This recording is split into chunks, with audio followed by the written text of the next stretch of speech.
I decided to study abroad because I think that there's no better time and no easier time to do that while in school. I've always wanted to study abroad. It's just, I've always lived in a small town and I've been ready to go see the world, and so this was a great opportunity to go through Murray State and be able to get a credit hour class and see a different part of the world. Well, I always wanted to study abroad since I started learning Japanese back in middle school. And so when I came to college as a Japanese major, I knew that I for sure wanted to go abroad and immerse myself in the language.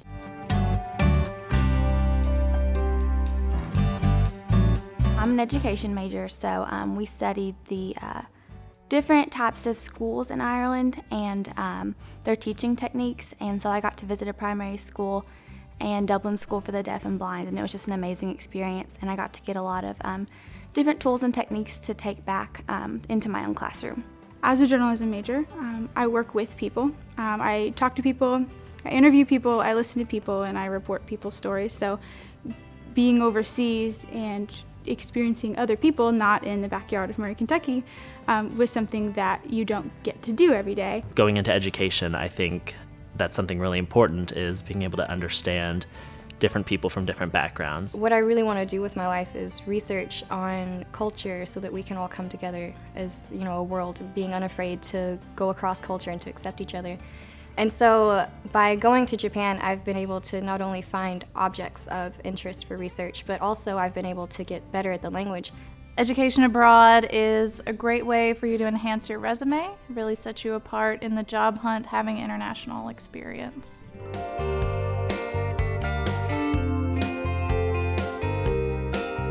Before you leave for the trip, Murray State, that gives you a lot of information about how you shouldn't be loud and you shouldn't be obnoxious and you shouldn't try to stand out. You should try to blend in with the culture. You don't have to know a foreign language to study abroad. You can take classes in English, even if the country you're going to doesn't speak English as their native language. Being there with a group of students who I connected with made the adaptation process so much easier. In America, we're very explicit. If you're doing something wrong, we'll tell you, hey, don't do that, that's not okay. But in Japan, they're very, very subtle about these types of things. So if, for example, I'm at the store and I'm trying to pay for my goods, I'm not supposed to hand the cashier my money. I'm supposed to put it in a little tray that's sitting by the cashier where they'll take it from. And so the first time I did that, I got that "you're a foreigner" look because you're touching the money and you're trying to give it to me. So picking up on that was the hardest thing, and learning to really be ultra perceptive of the people around me so that I would know if I'm making them uncomfortable or not.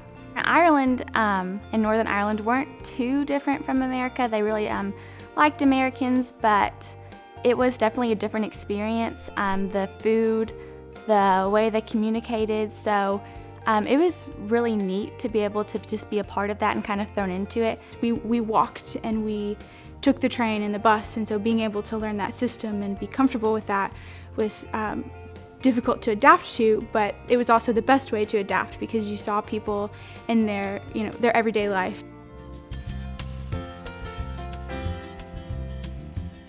My favorite experience was getting to cross the Kerry rope bridge in Northern Ireland, and it was this rope bridge that was connected between two different cliffs, and it was just a big deal for me to cross over it, and it was really pretty, and it was completely worth, all the anticipation of crossing over.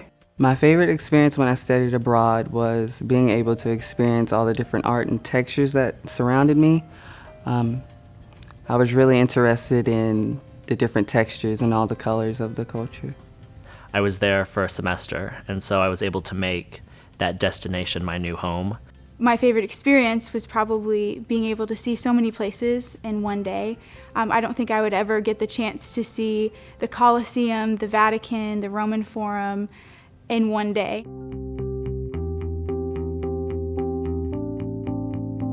Your financial aid can count towards the cost of your study abroad programs. If you're already receiving loans or grants for school, you can apply those towards the cost of a study abroad. I had a lot helping me. I knew I always wanted to study abroad, so since I got a job my junior year of high school, I've been working every semester and summer since.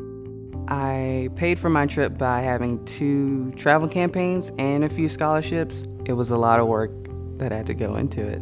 It was all funded for me. I funded my study abroad experience through scholarship through the program, and then also I worked during the summer, and then instead of like birthday presents and Christmas presents, I'd ask my family to pitch in for the trip, and then that really helped build up the fund. Then I actually received 2 scholarships, so it helped so much. Education Abroad Office offers tens of thousands of dollars in scholarships every year.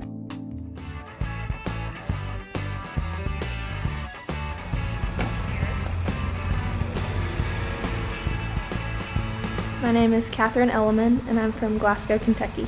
I'm super excited to be able to go out of the country because I've never been out of the country for ever. My name is Andre Buggs, and I'm from Memphis, Tennessee. Well, I want to study abroad because my major is international business, so I feel like if I study abroad now, it'll give me connections and stuff, so I can get a good job in the future, learn about new cultures and stuff. I'm Jordan Tandy, and I am from Louisville, Kentucky. I hope to gain more knowledge about cultures that I have not been able to experience yet. I hope to be able to understand how to handle myself when I'm thrown into something new and different and nerve-wracking, because that's kind of the point of college too. So.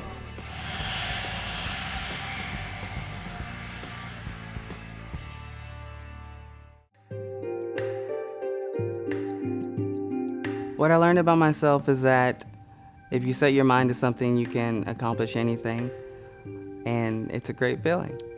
I feel like I'm more open-minded to the culture, the religion, the food that they eat, the things that they do and the way that they do them. Every time I'm getting this sense of I'm actually an adult. I can do things on my own. I don't have to have my parents really to help me through all of this. Having this opportunity and hoping to go on, have more opportunities to study abroad have been kind of the peak of my college career so far. So study abroad can happen anywhere from 1 week over spring break to 2 weeks over the winter or the summer, up to a full academic year. Sometimes students even stay longer than that if they want to. So one of the most important things to remember about study abroad is that it is for every student. There are minimal GPA requirements, and any student in any major can study abroad. The Education Abroad Office has a team of advisors ready to meet with you and discuss what opportunities will fit best and help you meet your goals.